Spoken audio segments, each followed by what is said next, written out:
रूसी कच्चे तेल के भाव पर कैपिंग को लेकर G7 देशों की योजना को भारत का साथ मिलने की संभावना कम है। रिपोर्ट्स की माने तो भारत कैपिंग का समर्थन नहीं करेगा, क्योंकि रूस की तरफ से भारत को सस्ते में तेल दिया जा रहा है और भारत की तेल जरूरत पूरा करने में सऊदी अरब के बाद रूस दूसरा सबसे बड़ा सप्लायर बन गया है।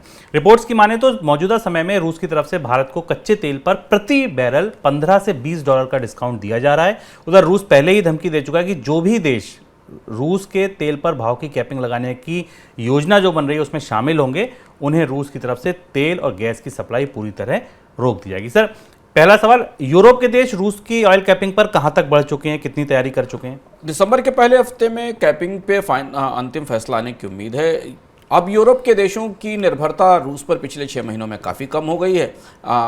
वैसे भी हम इस पर चर्चा करते रहे कि जितनी गैस रशिया से यूरोप के बाज़ारों के देशों को जाती थी, उसमें अधिकांश की आपूर्ति बंद है, केवल एक पाइपलाइन चल रही है।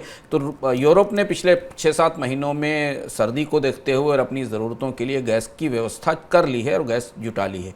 दूसरी महत्वपूर्ण बात है कि तेल पर निर्भरता भी धीमे धीमे कम होती जा रही। खुले बाजार से तेल खरीद कर यूरोप के देशों ने अपने रिजर्व्स भी तैयार कर ली हैं। मौजूदा परिस्थिति में जब हम एक नया गुट बनता देख रहे हैं ओपेक देशों और रशिया के बीच में, तो यूरोप और अमेरिका ये चाहेंगे कि रूस के कच्चे तेल के ऊपर एक और प्रतिबंध, ये प्रतिबंध अधिकतम कीमत के तौर पर आए, इसे आगे लगाया जा सके। रूस ने अपनी बात बिल्कुल तरह से स्पष्ट कर दी है कि वो उन देशों को तेल की आपूर्ति या गैस की आपूर्ति नहीं करेगा जो इस प्रतिबंध का हिस्सा बनेंगे। और ये नई जंग तेल के बाजार में अगले 2-3 महीनों में हमें सामने दिखाई देगी। इसका असर बाजार में कीमतों पर कितना पड़ेगा, तब तक मंदी की क्या परिस्थिति होगी और मांग में कितनी कमी आएगी, ये अलग पैमाने, अलग गणनाएं हैं जो इसके पैरेलल चल रही हैं। लेकिन यूरोपियन यूनियन, नाटो के देश और अमेरिका के देश शायद रूस के तेल पर अधिकतम कीमत की शर्त ज़रूर लगाएंगे। इसकी तैयारियां दिख रही हैं। सर, दूसरा सवाल भारत की तरफ से, अगर मान लीजिए भारत इस व्यवस्था का, इस योजना का हिस्सा नहीं होता है, तो क्या रूस से सस्ता तेल भारत को मिल सकेगा, मिलता रहेगा? भारत के लिए डिप्लोमेटिकली ये फैसला करना थोड़ा चुनौतीपूर्ण है।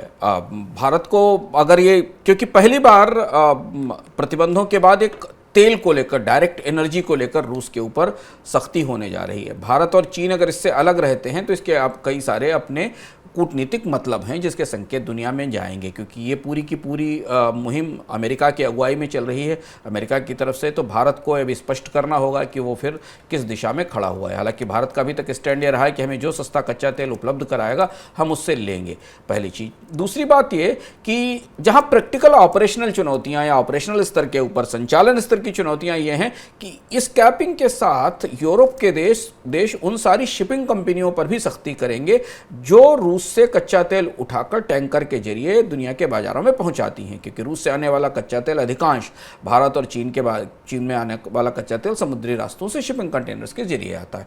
और अगर उन कंपनियों पर प्रतिबंध लगाया गया, उनके बीमा की सुविधाएं बंद की गई और अधिकांश कंपनियां यूरोप में हैं, तो भारत को क्या सस्ता कच्चा तेल मिल पाएगा? तो ये तय करना होगा भारत को कि संचालन के तौर पर क्या वो सारी शिपिंग कंपनियां भारत को अकेले कच्चा तेल सप्लाई करती रहेंगी, और अगर नहीं करेंगी तो भारत क्या ये डिप्लोमेटिक जोखिम लेगा कि वो एक बड़े गुट के साथ के विरोध में खड़ा होकर रूस के कच्चे तेल की कैपिंग का समर्थन ना करे? सरकार की तरफ से भी स्पष्ट रूप से इस मामले में कुछ नहीं कहा गया है। शायद अभी कुछ और खींचतान और बहुत सारी तैयारियां दुनिया में चल रही हैं रूस और यूक्रेन के युद्ध को लेकर। लेकिन भारत के लिए को ये तय करना पड़ेगा कि वो अगर रूस के साथ इस कैपिंग के पूरे मामले पर उसके साथ खड़ा होता है तो फिर वो जो आपूर्ति तेल की है वो सुनिश्चित हो सके और वो शिपिंग कंपनियां भारत को तेल देती रहें।